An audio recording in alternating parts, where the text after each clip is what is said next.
All right. Hello, family. Welcome to Liberia Shall Rise. This is Dr. Positive here with you with a new series on Liberia Shall Rise. I'm excited because this comes home.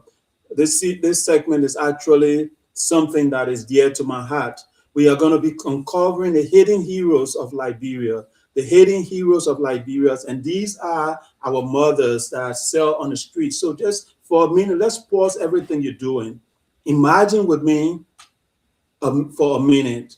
The market woman that sell in the market that you go to buy your pepper every day. The market woman that you go to buy your toboggi oil. The market woman that you go to buy your cassava leaf. Ask yourself a question.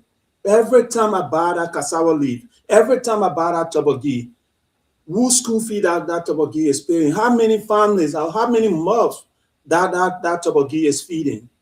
And our country, our government, our banks, they ignore these people that are gradually running this entire economy for us. Without these market women, we won't have leaders, some of our leaders today. Without these market women, we won't have some of the people that are in government today. But yet, these are now the policy makers that once upon a time, their mothers sold bread, their mothers sold color, their mothers sold kuwait to send them to school. And today, those people are in office and they have no plan for these market women. Folks, I want you to pause with me for a moment. Look at a system of Liberia, or look at Africa, look at a developing country where our market women are prioritized. We give them money to help them grow their market. We teach them, we create programs to teach them, to help them to know how to maximize their business. Imagine what kind of economic boom will do. That's automatic job creation because those women, those guys that sell in the wheelbarrow, they will make so much money that they'll be able to send their children to school. They'll be able to invest in more businesses. And that's automatic economic boom without anybody doing anything else. And this just played right into what Adam Smith talked about when he said a hidden hand, right? Without anything, these people have been able to start their own businesses. They have been able, without loans, without anything, these folks have been able to start their businesses, and they have sent so many of us to school. They have educated so many of our countrymen. But yet, when we're talking about loans, they cannot just walk to the bank and get loan because, oh, the banker will say, oh, you can't read and write, or you don't know how to spell your name and stuff like that. We should create a new system for them. Right? Come up with something that will say, all right, what if you can read or write? Once you know how to sell your market, we're gonna create something where you can bank you can save your money, you can protect your money, and you can help grow your money. And the more money we see you deposit, the more money you get to improve your business. You understand? So this is what we are going to be focusing on Liberia Shall Rise for this year. Actually, for the first quarter, we're going to try this series. It's called the Hidden Series, the Hidden Heroes, the Hidden Heroes. In the Hidden Heroes, we're going to go down Waterside. We're going to go down Oro Market. We're going to go down Raylet and talk to these market women and actually ask them, Mama Manjuya or Mamusu, what made you start this thing? Why made you start this business? How many months this one business that you're doing is feeding? Family, I want you guys to join us on this journey. Invite your friends. Tell people that you know that Liberia Shall Rise is coming up with this series. And it's so important that I want all of us to participate because you will recommend people. You recommend people that you think should be on the Hidden Series, on the Hidden Hero series, and we'll bring them live. We'll talk about their story. There may be somebody out there that story needs to be heard. There may be one woman out there that even if she never had children, she have raised so many other children and sent them to school. We want to hear that woman's story. There may be a wheelbarrow boy over there that is even like handicapped, but he still go and sell his stuff to feed himself, to feed his family, to provide food for himself. We want to hear that person's story. So on the Hidden Hero series, family, we're going to be talking about these people that are gradually or quietly moving our economy. Imagine for a minute, if all the market women say, today we're not going to the market, or this month we're not selling. The whole country will shut down because nobody will be able to buy pepper, nobody will be able to buy toboggi oil, nobody will be able to buy palm butter, nobody will be able to buy fish. You understand? So these women, these business people are key to our economy. What are we doing? Or what can we do as a country? What can we do as a people? What can we do as Liberians in the diaspora or diasporans, not even Liberia, the whole of Africa or any developing country for that matter? What can we do to empower these women or to empower these business people that are moving our economy gradually with their little thing, with like just a little funding they get, they are able to feed their family, they are able to pay their rent, they are able to send their children to school. Imagine economy, imagine management at the highest level. Imagine management. Many of us, we even have millions of dollars to manage, and we don't know how to manage it well. But these business people that are quietly running our economy, they are managing a little amount, but yet they can send 5 children to school, they can send 10 children to school with the little money they got. So imagine if we empower them, what else can they do for our countries? If these people have additional power, what will they be able to accomplish? What more will they be able to accomplish?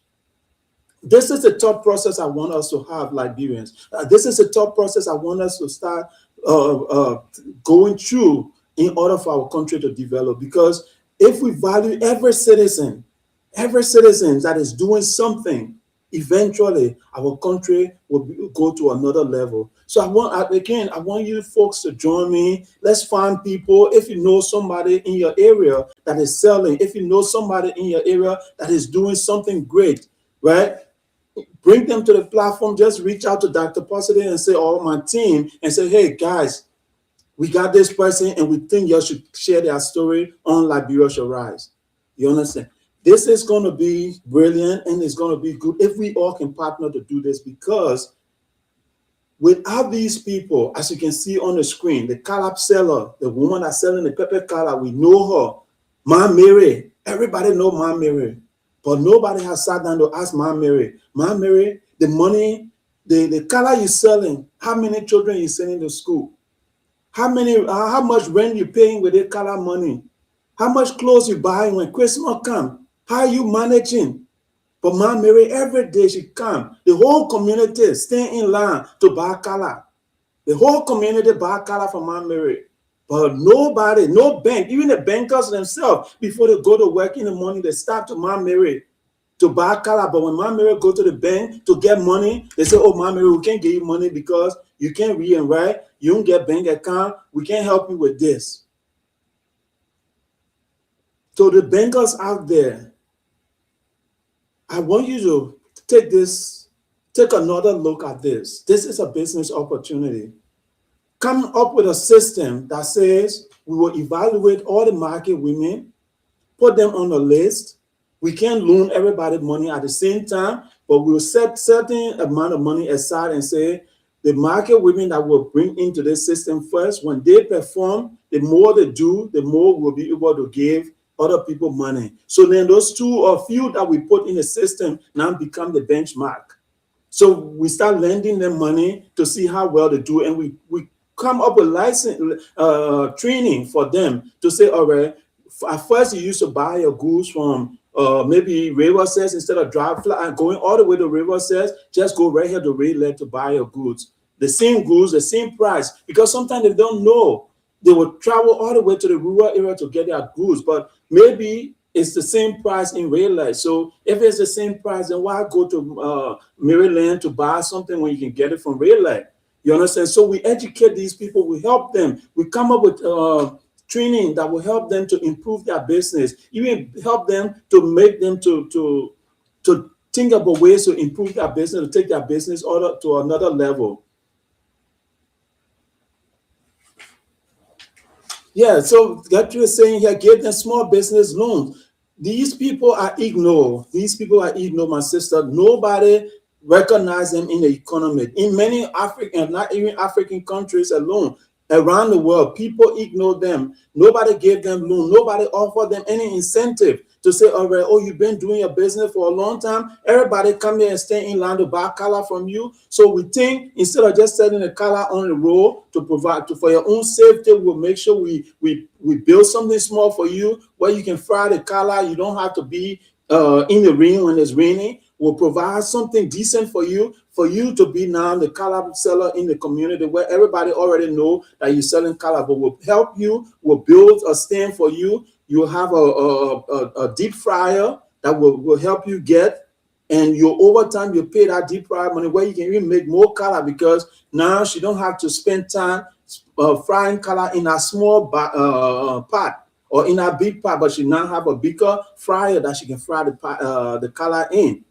Right? Even the woman that make the fish, the woman that make the killer willy, right? All go stay in line to that woman for the killer willy. But that woman been making that thing, she paying children school fees, she buying food, she sending children to school, right? Buying clothes, everything, feeding the family. But nobody, no bank, nobody want to invest in them. Folks, I think we are missing a great business opportunity. And we are missing a great development opportunity. It is about time. It is about time, folks, that we sit down and come up with a plan as a country. Our market with me, we cannot take them from the market. We can only support them. All they need is a little bit of support. And this is what I'm presenting to you guys today.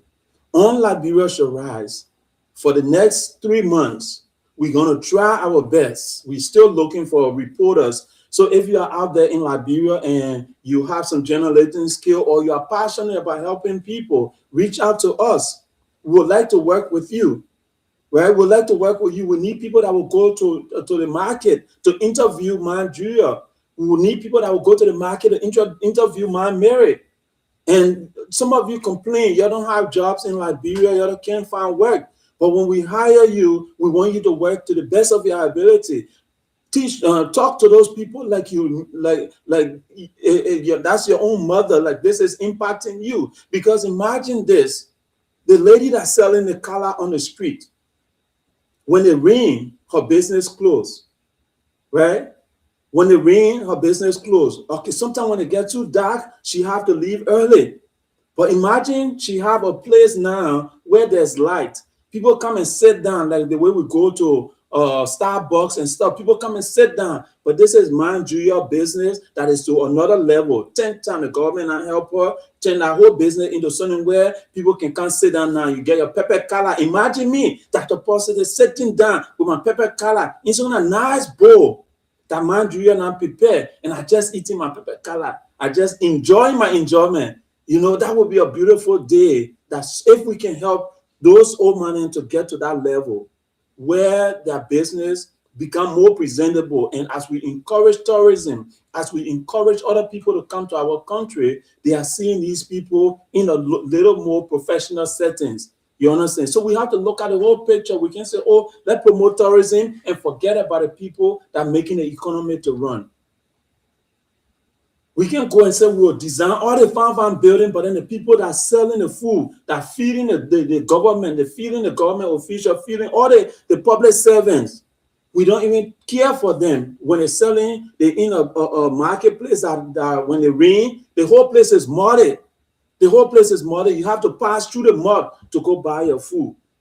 And those women, they don't care. They just go daily. They go daily, rain or shine, slow or moon, whatever happen, they still go there and sell their business. Imagine us, when we start caring for these people, how much more motivation will they have to go and do their work? So this is my challenge to our people. This is my challenge to the entire Africa. It is about time that we prepare a place for these people instead of waiting that when we're ready to bring another business, to own something, we break the whole market down, don't even care about the people. And when we sell that property to somebody who want to build a story building, we should build a specific place for them and say, this is the national market or like Waterfront market. That should never be sold to anybody. It should remain as a market center. Oral market should never be sold to anybody. Or even if we decide to redirect it or relocate it, it should be relocated somewhere that is exclusively for market, for the purpose of selling goods and services. And we make sure that these people have a spot where they own a spot for the rest of their business until they can start doing business. Where they can even design those places so beautiful for themselves to say, oh, I have my spot. They don't have to take everything home every day. They can lock up their goods and services and then come back in the morning and have things. But these women suffer so much. Imagine you go into the market, you have to carry everything because where you have your market is just a little table. So when you go in, you throw everything on your head, whether that coconut or that fish, anything you're selling, you have to throw it on your head and carry it to the market. At the end of the day, you come back again, you throw it home. These people are suffering. They are just trying to help grow our economy. They are just trying to send our children to school. They are trying to build our economy. They are trying to create the next future leaders. So we need to do everything we can to help them to succeed.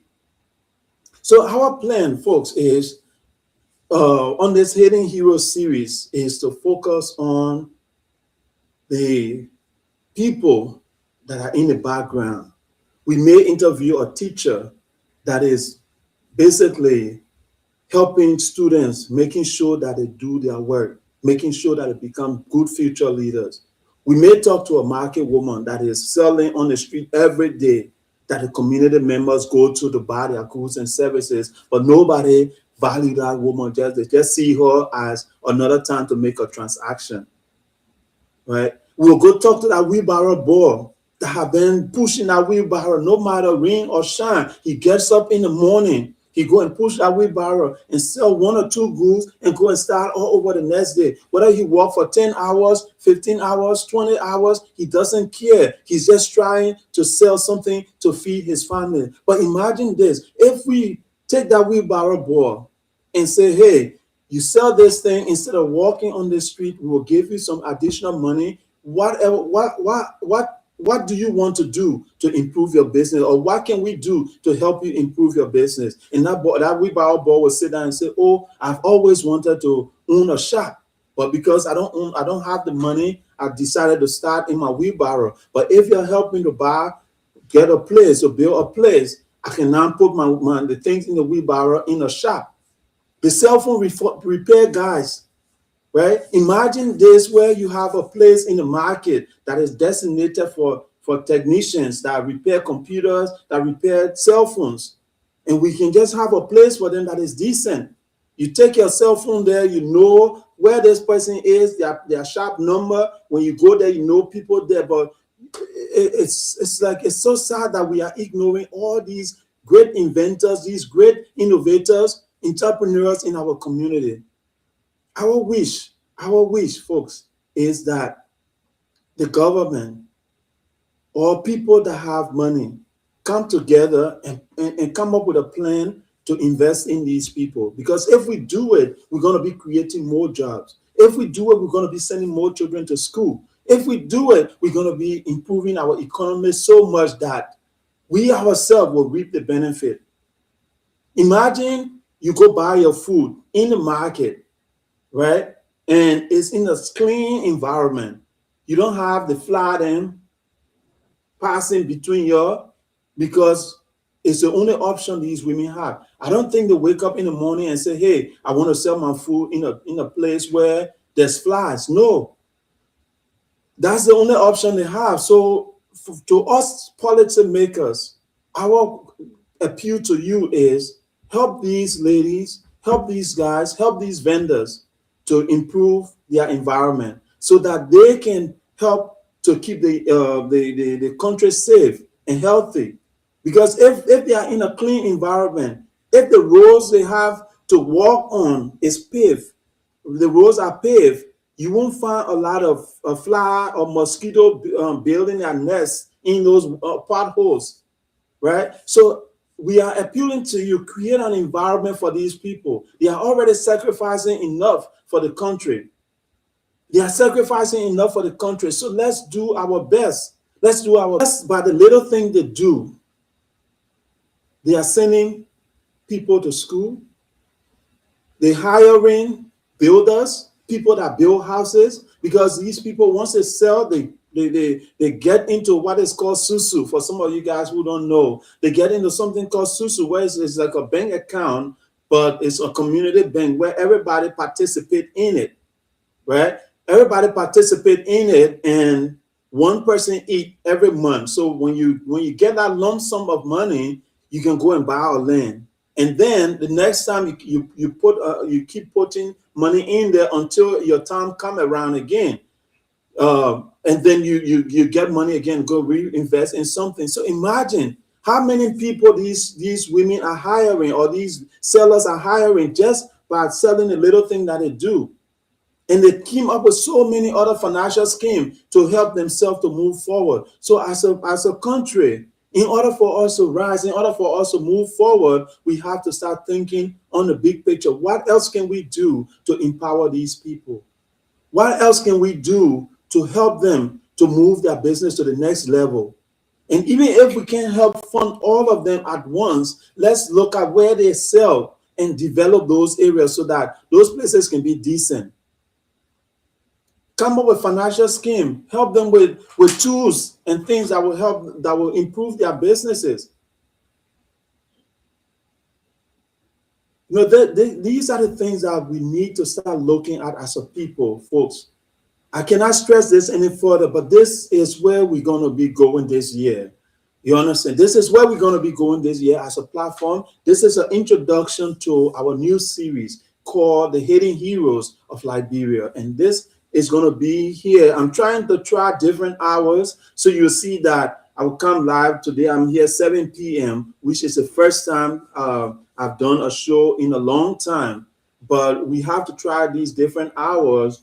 Eventually, if we have somebody to interview in Liberia, I may go live at 7 a.m. in the morning, because if we have a Ma'am Musu to interview and she's ready at 7 a.m., I have to be ready to interview her, Yeah, so these are the things that we will be doing.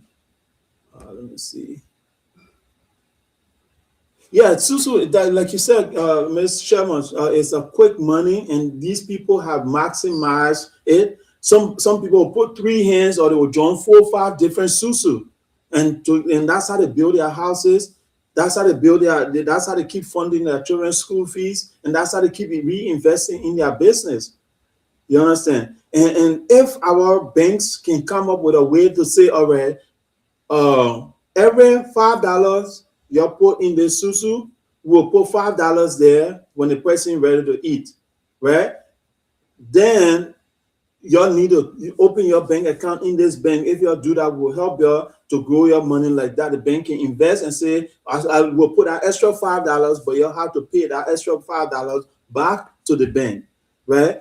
In that way, now you're encouraging them to say, all right, if the person know they were getting $20, they're getting $25, that $25 can help them buy additional goods. That's how our banks can start using the current systems in place, right? The current systems in place, we can start using those to help improve our family's life, to help improve our business people livelihood in Liberia. So this is what eventually we will be talking about for the rest of the month until I think May or June. We're going to keep on this, and we will actually be going live on the street. We will find topics around the same theme and talk about them here. But our plan is to actually take the microphone to these market women, to these young boys, and hear their story, because their story is the one that is moving our economy. Those stories that come from the street are the stories that are moving our economy. So we need to hear those stories. And for me, as a host, I want to look at something that tomorrow we can say we were able to take Liberia economy from this amount, from this place to this place, because we came up with a program that other people invested in. Imagine if the government just take these initiatives and say, all right, we're going to run with this Hidden Hero series where we're going to partner with the market women, find out how we can improve their market, partner with the tailor shop, those are making clothes. We put all of them in something and start making made in Liberia clothes that we can sell to the international community. As tourists come, the airport is there. When people come to the airport, we don't have enough things to sell to them yet. We don't have enough made in Liberia special goods and services, right, to sell to them. So we have to come up with products. So we have to have a group of people that are sitting there, artists that are sitting there thinking about what to do to promote Liberia. And together, once we come together as a country to start talking about that, we'll come up with great ideas, and our country will move forward to another level that will be unimaginable, right? So I just want you to finally imagine with me for a minute, family. Imagine the boom that this can bring, where our market women, instead of just selling under the rain, they now have good places to sell. I know George, we have built few markets, which I want to give my hats off to him. And I hope this current administration do the same and build at least one market building in each county or in each major city, so that these people can have somewhere to go and sell their goods and services. Then after that, the next thing we want to do, once we create somewhere decent for them, the next thing we want to do is to find funding for them, to say, how can we promote them? How can we fund them for their businesses to improve? How can we fund them for them to have more money to do what they are doing to take care of their family?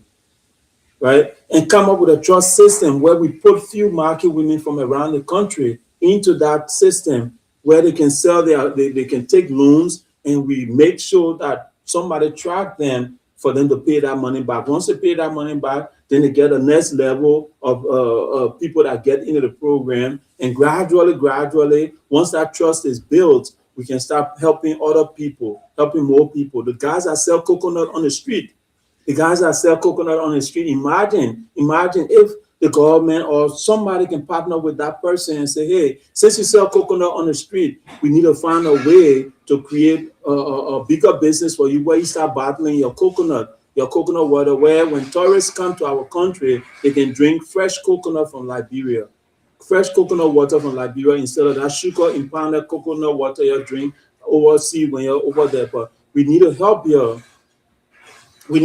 you improve your business. So the coconut seller now, we help them come up with bottling. We come up with special design made in Liberia coconut, where we now actually, when you enter the airport, that fresh coconut water, you're drinking it right from Liberia. You're not drinking no sugar water, nothing. So these are things that we can start doing as a people. So finally, this is an introduction, so I don't want to take up your time. And these intro series, the topics around this will be short. I will try not to take up much of your time. But again, please share the video, share the show, and our hope is that someday, in order for Liberia to rise, we focus on helping those who need help. Focus on helping those that are doing things to help themselves. Focus on helping those that are doing things to help themselves, and find out how we can take them to the next level. Now, one thing is, despite the fact that these people are creating jobs, they are helping the economy, they are sending our future leaders to school. Nobody, no bank, they don't get a penny from the banks to start their business. The government don't give them any incentives. When they get sick, they have to find their own money to go to the hospital. Imagine somebody create a health insurance around these market women and say, if everybody contribute $2 when you get sick, all you do is you go see your doctor, and then we'll pay for it because you are part of this health insurance plan. The government need to come up with something like that, or a private entity need to invest in that. Right? We need to come up with designs to actually make these markets beautiful. Come up with beautiful designs to say, oh, when I'm going to Oro Market, or I just like the way Oro Market look. It's so fun that I want to go there. Let's not just throw them in some corner of our cities. Make these places give enough space for them to have parking lot, for people to be able to park their car and walk into the market. And the market women too should have even air conditioning if we can, or if we can provide, just design something that will give them fresh air. where they will be in a decent place, right? Come up with digital systems that these people can use to transact. Because when they have their money sitting down in a bag, somebody can come and steal that money, and then all the money they work for that day gets stolen. Then they have to start from scratch again. There are times they are going home, those guys that can steal, slap them and take their bag and run away with it. So all the money they invested in, or the time they spend in the market,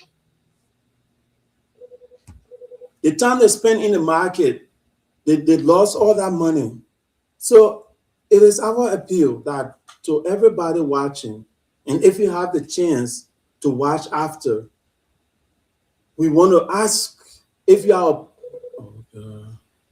if you are a public servant, we want to ask that you help these business people, help them improve their businesses, help them come up with ideas to help them move forward. And when they move forward, our economy will move forward, because they are already doing that secretly without any help from anybody. So on that note, family, I want to say thank you for watching Liberia Shall Rise. Again, we're going to be talking about the hidden heroes of Liberia, those that are making changes, those that are moving our economy without any help. So our dream is that these people, based on this series, somebody somewhere will find help for these people. To everyone that watched, Ms. Sherman, thank you. Welcome back on your social media break. I'm happy that you are back. I hope you lose some social media weight since you took almost a month off. I hope you lose some social media weight. I want to thank you for watching, and everyone else who are watching. And please share again. We want to thank you, thank you, thank you, thank you. You guys have an outstanding evening. Have a great week. The year is new. I want to wish you all the best. This is Dr. Positive. I want to say, may all your positive dreams and wishes come true. Thank you, and have a blessed day.